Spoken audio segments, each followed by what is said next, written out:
Lightning deserved no mercy. Hey everyone, Templar74 here with another Yu-Gi-Oh video, and today's Yu-Gi-Oh video is going to be my thoughts and impressions regarding the latest episode of Yu-Gi-Oh! Vrains, episode 98, The AI That Crosses the Line. And I gotta be honest with you guys, this episode was another plot-heavy episode with a heartbreaking conclusion, and depending on whose perspective you're looking at it, an infuriating conclusion.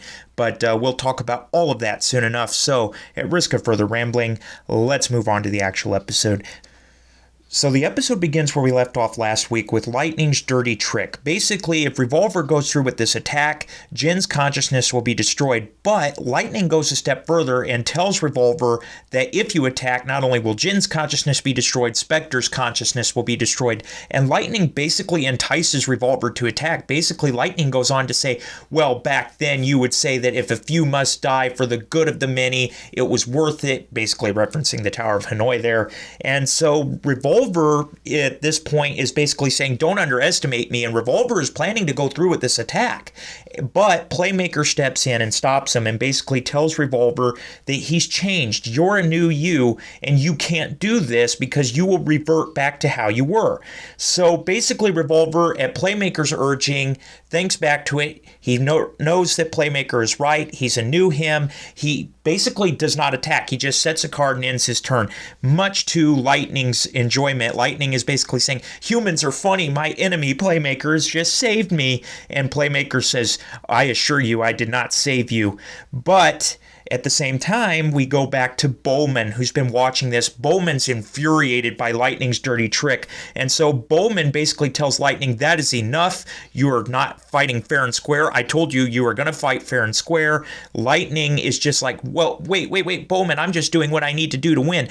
But Bowman's not having any of it, and he actually takes Spectre and Jin's consciousness away from Lightning. And Lightning tries to stop him, but Bowman's like, your program can't dictate to mine anymore. And he does take Spectre and Jin's consciousness away from Lightning, basically saying, there, I've dehostaged the situation, to Revolver, basically saying, continue on this fight fair and square. And then he turns to Lightning and says, okay, now you're going to defeat him with pure power. And Revolver doesn't exactly thank Bowman, but realizes that Bowman has just made this a lot easier for him because Revolver, of course, is not a dumb guy. He realizes that he can go through and win against Lightning.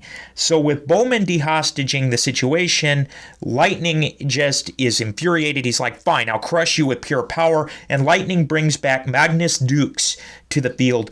And before he goes on to attack Revolver, because now Magnus Dukes is back, and with Judgment Arrows, he has 5,000 attack points, essentially. He's going to be able to destroy Revolver this turn if he doesn't do something. Lightning goes on a rant against Revolver, basically saying, you know, it wasn't Solar Technology that destroyed or incapacitated your father, Dr. Kogami. And Revolver's like, what? And that's where Lightning drops the bombshell. The virus that was implanted into Dr. Kogami to basically silence him and keep him out of the way was Lightning, because Lightning knew that Dr. Kogami was running the same simulations that he was, and in order to prevent Dr. Kogami from realizing the truth that it was just Lightning that needed to be destroyed, Lightning implanted him with that virus while he was in Soltech in confinement, because Soltech, of course, was falling out from the bad publicity of the Lost Incident. Lightning infected Dr. Kogami with that virus, and yeah, we learned that the whole thing with Sol Technology was just a huge misunderstanding, and even the Knights of Hanoi are like, we just made a huge misunderstanding. Our enemy was the Light Ignis, not Soltech. And Revolver's infuriated by this because now he realizes that it was Lightning that killed his father. And even though Hanoi realizes it's a big misunderstanding, Revolver vows he will destroy Lightning for his father. Revolver's infuriated by this. And Revolver actually is able to save himself from Lightning's attack by using Borlo Dragon's effect, Anti-Enemy Verret, to knock down Magnus Duke's attack, but then goes a step further and activates a trap card, Boral Ring. And basically what it does is it allows Boral Dragon to be sent to the graveyard, and now this card gains 4 counters because Borlo Dragon's a Link 4 monster, and now Revolver's monsters cannot be destroyed. And yeah, Even though he can't be destroyed, he's still going to take damage, but this card also comes with another effect. For every counter, Magnus Dukes loses another 100 attack points, which knocks Magnus Dukes' power back just enough for Revolver to survive the attack only by a mere 600 life points. And so Revolver goes on the attack. He's now taken this final turn. He basically tells Lightning, you know there's not going to be a next turn. I will destroy you with essentially the same combo he did last move, because X-Charge Dragon still has one overlay unit. And so basically Revolver goes through and does the same thing he did last turn. Lightning is there. He's on the ropes. He's about to be defeated, but Revolver, before he's able to attack, Lightning goes in and says, I will not lose to a human. I am not inferior. I will not lose to the likes of you. And basically Lightning guarantees mutually assured destruction. He sets off a chain reaction with Magnus Dukes and basically makes it so that Revolver and Lightning will end in a draw, because Lightning refuses to lose to Revolver. And that's essentially that. So when the smoke clears, we see that at first it looks like a mutual knockout, and everybody's surprised by this, that Light Ignis would rather be destroyed than to lose to Revolver. However, it's not as it seems, because his Playmaker rushes to Revolver's side, and Revolver opens up a little bit, showing that he's truly changed. We go back to Lightning on the other end. We still don't know what's happened to him. And as Revolver is fading away, he tells Playmaker, I leave the rest to you, Playmaker, and he calls the Dark Ignis by his name. And it's at this point we realize that Revolver has truly changed. He's a different person now. But when the smoke clears, we go back to Lightning, and Lightning survived with 1 life point. And we learn this is possible because when Bowman took Jen's consciousness away, Lightning held back part of it, and he was able to convert that to 1 life point. Basically, Lightning cheated, and he's crawling away like, I will survive, and Bowman comes to him, and Lightning basically pleads with Bowman. He's like, I just did what I had to do to win. Please spare me. And at first it looked like Bowman was not going to have any part of sparing Lightning from an agonizing demise. However, Bowman changes his tune and is like, that is the most human thing I've ever seen. Therefore, I will grant you mercy, and just absorbs Lightning. So Lightning's now absorbed. Bowman has 5 of the Ignises. Lightning did not deserve mercy, by the way.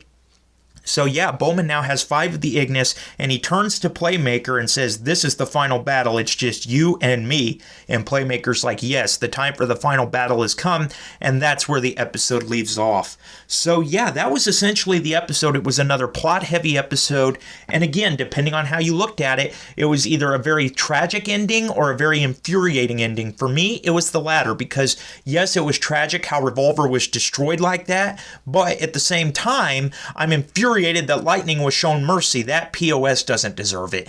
But Lightning is arguably, I must say it now, Lightning is in the top 5 for me of Yu-Gi-Oh! Villains. In fact, for me, he's almost up there with the likes of Merrick and Bakura from Duel Monsters. Lightning was a first-class and is a first-class Yu-Gi-Oh! Villain.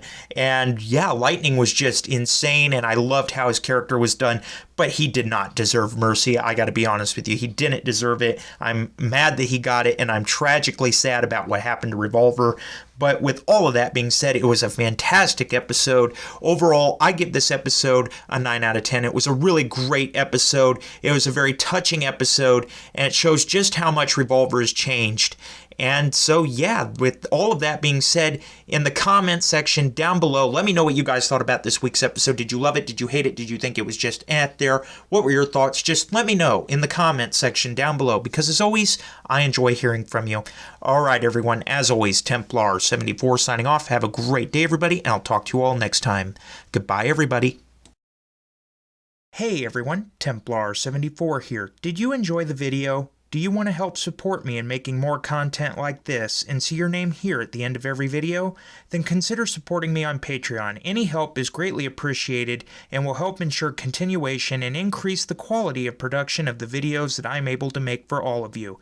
Link down below. Again, thank you so much for your support and for liking and subscribing. You all are amazing. And as always, everyone, Templar74 signing off. Have a great day, everybody, and I'll talk to you all next time. Goodbye, everybody.